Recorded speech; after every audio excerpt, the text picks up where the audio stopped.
केसी के न्यूमेरिकल में case number 1 के बाद आपके पास आती है बारी केस नंबर 2 की।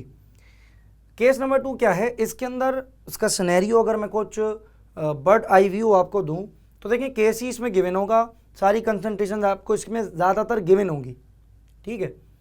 बस वो ट्रिकी बनाने के लिए कुछ आगे पीछे सवाल कर दें तो कर दें, जैसे मसलन केसी की वैल्यू दे दें आपको, कोई कंसंट्रेशन गायब कर दें और आपसे बोले कि भाई ये क्यूसी की वैल्यू क्या आएगी और आपने इसमें बताना है कि रिएक्शन की डायरेक्शन क्या होगी। दरअसल इसमें आपको प्रिडिक्ट द डायरेक्शन, इसको मैंने नाम दिया प्रिडिक्ट द डायरेक्शन। क्यूसी का मतलब होता है रिएक्शन कोशेंट, बस इसका नाम होता है रिएक्शन कोशेंट, बस ये याद रखें। इससे करते क्या है आप, इससे इसको निकालने के बाद आप तुक्का लगाएंगे। तुक्का क्या लगाएंगे, ये मैंने आपके पास एक यहाँ पर डब्बा बनाया है टेक्स्ट बॉक्स, उसमें कुछ टेक्स्ट लिखा है, तो उसकी बातें आपको समझाऊंगा कि क्यूसी से आप तुक्का किस तरह से लगाएंगे कि रिएक्शन की डायरेक्शन क्या होनी चाहिए। चले भाई, तो सवाल सीधा सीधा क्या है, केसी की वैल्यू आपको रिएक्शन की क्या दी है, 1 एक्सपोनेंट -4। तो हाथों हाथ डेटा बना लेते हैं। आपको केसी की वैल्यू दी हुई है, अल्लाह आपका भला करे, डेटा में 1 एक्सपोनेंट -4। यूनिट कुछ नहीं दिया हुआ। यूनिट क्यों नहीं दिया हुआ, एक काम की बात बता रहा हूँ, हैशटैग लगा लें, नोट कर लें।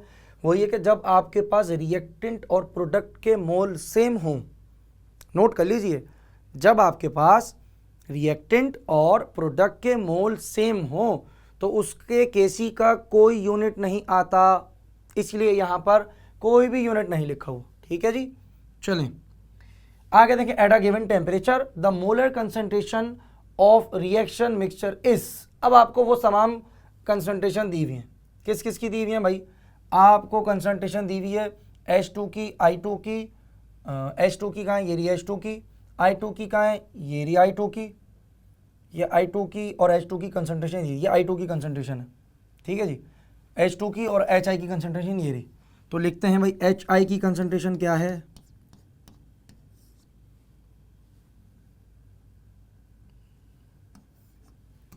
HI की कंसंट्रेशन है आपके पास 2 एक्सपोनेंट -5 मोल पर DM क्यूब या mole into DM inverse cube inverse. H2 की कंसंट्रेशन और I2 की कंसंट्रेशन सेम है, तो मैं उसको ऐसे भी लिख सकता हूँ, H2 की कंसंट्रेशन बराबर है I2 की कंसंट्रेशन के, और वो बराबर है किसके, 1 एक्सपोनेंट -5 मोल पर DM क्यूब। रिक्वायर्ड क्या है आपके पास, देखें ये दो अलग अलग सवाल है, कहीं आप ये समझेंगे सवाल एक ही है, ये सवाल अलग है, ये सवाल अलग है। दो सवाल मैंने आपको करा दिए हैं, केस नंबर 1 के थे, ये केस नंबर 2 के दो अलग अलग सवाल आपको दिए हैं। फिलहाल हम क्वेश्चन नंबर 4 कर रहे हैं। यहाँ पे बोला भाई प्रिडिक्ट दी डायरेक्शन, डायरेक्शन कैसे प्रिडिक्ट करेंगे आप, तो आपने करना क्या है, ऐसे सवाल के अंदर आपने निकालना है क्यूसी निकालने का तरीका क्या होता है, सेम वो तरीका जो केसी निकालने का होता है वही क्यूसी का होता है।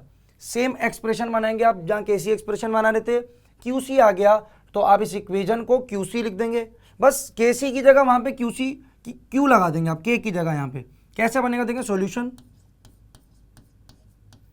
इस इक्वेशन के लिए मुझे एक्सप्रेशन बनाना है, तो यहाँ लिखेंगे आप क्यूसी। केसी का कैसे बनता है भाई, प्रोडक्ट अपॉन रिएक्टेंट वाला, तो प्रोडक्ट क्या है HI स्क्वायर, रिएक्टेंट क्या है H2, और इधर आएगा I2। स्क्वायर वगैरह लगेगा नहीं लगेगा, क्यों, क्योंकि यहाँ पर इक्वेशन बैलेंस्ड है, तो यहाँ पर मोल भी क्या है 1 है। अब आपने सेम जो वैल्यू आपको दी हुई है, ये वाली वैल्यूज़ ये आपने पुट कर देनी है इस क्यूसी में, यानी क्यूसी का जो एक्सप्रेशन बनाया आपने। तो HI की वैल्यू क्या दी है, 2 एक्सपोनेंट -5, वैल्यू पुट करें 2 एक्सपोनेंट -5 उस पर स्क्वायर डिवाइडेड बाय 1 एक्सपोनेंट -5। अब आप चाहें ना तो उसका स्क्वायर भी लिख सकते हैं यहाँ, क्योंकि देखें दोनों सेम ही है तो स्क्वायर ही हो जाएगा, लेकिन फिर भी हम पूरा पूरा लिख रहे हैं, और ना बोलेंगे सर पता नहीं क्या अपने मेथड लगा रहे हैं, हमें कुछ समझ नहीं आ रहा। अब हमने क्या किया, वैल्यूज पुट कर दी, सिंपल जो पहले काम कर रहे थे। अब इसका आंसर देखते हैं, आंसर क्या आ रहा है। तो भैया जब आप ये पूरा काम कर लेंगे तो आपके पास इसका आंसर आएगा 0 4 या फिर सिर्फ 4। अब आपने क्या करना है, अब आपने डायरेक्शन को प्रिडिक्ट करना था। डायरेक्शन प्रिडिक्ट की जाएगी इस डब्बे से। आपको पेज नंबर 7 पे ना ऐसे QC KC के पिंक और ग्रीन आपकी बुक में आपको दिखेगा, उन्होंने 2 डंडे बना के दिए हैं, 2 बार्स बना के दिए हैं। उसमें लिखा होगा कि अगर QC KC से बड़ा होगा, यानी QC की जो वैल्यू है वो बड़ी होगी जो आपको KC की वैल्यू दी है उससे, तो आपका रिएक्शन रिवर्स चलेगा। अगर QC KC बराबर होंगे तो रिएक्शन इक्विलिब्रियम पे रहेगा, ना ही फॉरवर्ड ना ही रिवर्स। अगर QC छोटा हुआ KC से तो रिएक्शन क्या चलेगा, फॉरवर्ड चलेगा।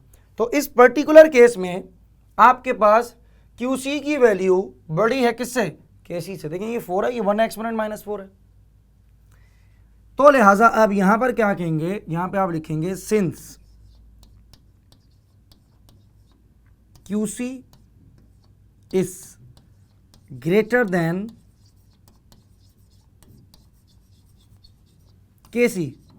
और अगर आप यहां पर लिखना चाहें तो उसकी वैल्यू लिख दें 4 ब्रैकेट में, सिंस QC 4, यानी इसकी वैल्यू 4 आ रही है और इसकी वैल्यू क्या रही है 1 एक्सपोनेंट -4, ये इसकी वैल्यू से बड़ा है, देयरफॉर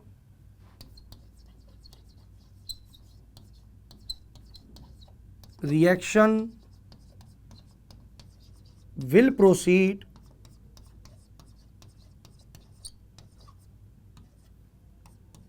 in backward direction या फिर reverse direction।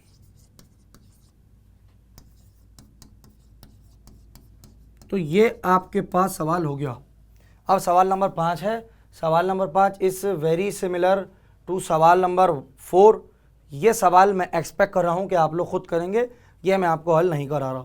तो लिहाजा चैप्टर नंबर 1 के न्यूमेरिकल का जितना भी पोर्शन था वो हमने कवर कर लिया है।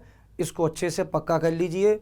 आपके पास असाइनमेंट पेपर वगैरह सब आपको हमारे GCR पर मिल जाएंगे, उसको भी प्रैक्टिस में लाइए ताकि आपकी एक्सपर्टीज़ जो है इन न्यूमेरिकल्स के अंदर वो आप कह लें ना कि सोने पे सुहागा वो हो जाए।